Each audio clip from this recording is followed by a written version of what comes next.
एक गांव के पास में पुरानी हवेली थी। इस हवेली की घटना बहुत ही डरावने रूप में दर्शाई गई है।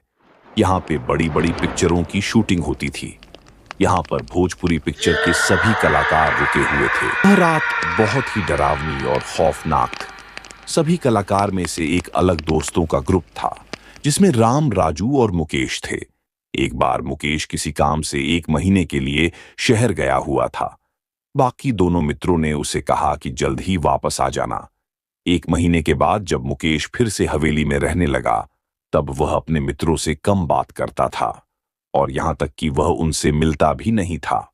और वो अपने काम को करने में बहुत कम रुचि रखता था। जब भी उसके मित्र उससे बात करने की कोशिश करते थे, तब वह उनकी बात टाल देता था। वह दिन भर पता नहीं कहां जाता था और रात के 12 बजे सोने के लिए ही हवेली में आता था। उसे अपने घर से हवेली में आए हुए केवल 6 ही दिन हुए थे कि एक दिन उसका भाई उस हवेली में आ पहुंचा। मुकेश के मित्र ने मुकेश के भाई से कहा कि उसे क्या हुआ, वह केवल रात को सोने ही आता है। मुकेश के मित्र की बात सुनकर मुकेश का भाई रो पड़ा और बोला, भला रात को कैसे आ सकता है? मैं तो उसका सामान ले जाने आया हूं। हवेली से जाने के बाद मुकेश रास्ते में ही मोटरसाइकिल चलाते हुए कुचल गया था। क्योंकि उसकी मोटरसाइकिल की रफ्तार बहुत तेज थी, इसलिए वह ट्रक के नीचे आ गया।